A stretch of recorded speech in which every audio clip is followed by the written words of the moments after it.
안녕하십니까, 알림이 황희두입니다. 시작하기에 앞서 이회수 선생님의 별세 소식을 먼저 전해드리려고 합니다. 어제 오후 8시에 투병 중에 별세를 하셨다 하고요. 빈소는 춘천, 호반병원 장례식장에 마련됐다고 합니다. 최근 투병 중에도 대선 과정에서 이재명 후보에게 힘내라고, 선생님께서도 힘내시겠다고 이렇게 응원의 메시지까지 보내시기도 하셨는데요. 눈치 보지 않고 사회의 쓴소리를 당당하게 하시던 분위기에 정말 많은 빚을 졌다 생각하고요. 삼가 고인의 명복을 빌도록 하겠습니다. 지금 윤석열 당선자가 새 대통령실 이름으로 피플스 하우스를 제안했다고 하죠. 영어로 직접 번역을 하면 인민의 집이다, 이런 상황이라 많은 비판과 비난이 나오고 있고, 인민궁전이란 얘기가 나오는 데다 이외로도 양지 바르고 제복이 있는 택지의 준말 양재택으로 지어라, 이런 반응까지 나오고 있습니다. 그리고 무슨 국민의 집이냐, 국민자 좀 아무데나 갖다 붙이지 마라, 이렇게 싸늘한 반응이 나오고 있고요. 지금 권성동 원내대표는 민주당과 합의했던 걸 대놓고 파기하려 하고 있죠. 방금 전에도 국민 설득 못한 합의안이라며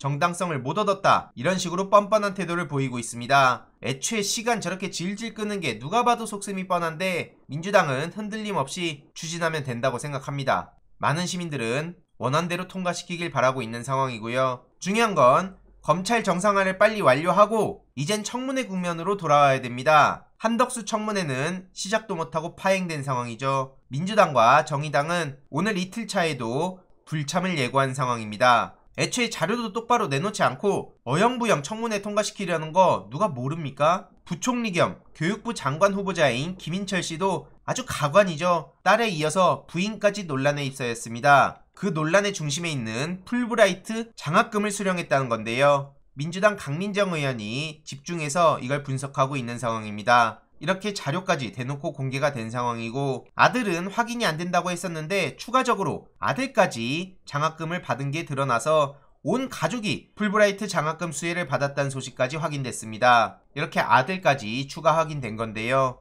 이로써 모든 가족이 장학생 선발 과정에서의 특혜 의혹을 받을 수밖에 없는 거죠. 연간 최대 5천만 원에 이르는 장학금을 받는 거기에 상대적 박탈감은 어마어마할 수밖에 없는 거고요. 가족 4명 모두 풀브라이트 장학금을 받았다는 건 의혹 수준에 머무를 수 있는 상황이 아니라는 거죠. 누가 봐도 명백해진 거 아니겠습니까? 게다가 김인철 딸은 미국에 3차례나 체류하고도 풀브라이트 장학금을 받았다고 합니다. 이게 왜 문제냐면 학술 교류를 통해 한미 간 교류와 이해를 증진하는 데 있기 때문에 미국 경험이 적은 지원자나 해외 경험이 적은 지원자를 선호한다고 선발 기준에 밝혀져 있기에 특혜 의혹이 더욱더 커질 수밖에 없는 겁니다. 게다가 김인철 본인은 사회이사 겸임하고 그게 이사장 승인받고 했다고 해명을 했었는데 거짓 해명으로 드러난 거죠. 롯데 계열사의 사회이사 겸직을 셀프허가 했다는 의혹을 받았는데 거기에 대한 해명이 거짓이란 거고요. 사회이사 취임 뒤에야 이사장의 사후 승인을 받았다고 확인된 겁니다. 문제는 롯데케미칼 사회이사를 지내며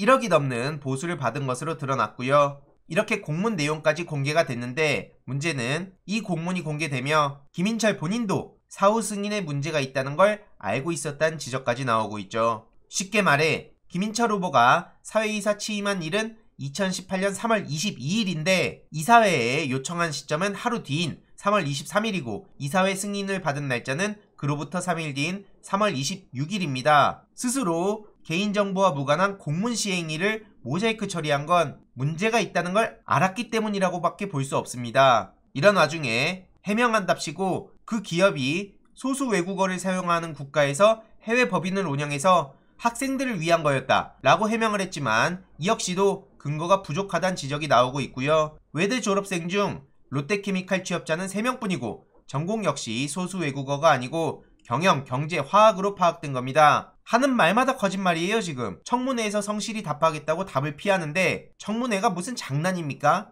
이외로도 이창양 후보는 카이스트의 대외활동 수익 축소, 누락 의혹에 휩싸였네요. 대외활동을 하며 기업 등으로부터 받은 수익을 수차례 축소하고 일부 활동 수익은 아예 신고를 누락했다는 겁니다. 카이스트 내규를 어긴 금액을 수령했지만 실수령액을 속였다는 거고요. 이러니 민주시민들 입장에선 왜 조국 전 장관 때처럼 수사를 안 하냐, 저들이 그냥 자료 공개를 거부하면 거부하는 대로 끝이냐, 동일잣대 동일검증을 요구할 수밖에 없는 겁니다. 추가적인 소식 계속 전해드리도록 하겠습니다. 이번 내용도 유익했다면 구독, 좋아요, 알림 설정 멤버십 가입 정말 큰 힘이 된다는 점 말씀드리고 싶습니다. 이번 내용도 주위에 널리 공유 부탁드립니다.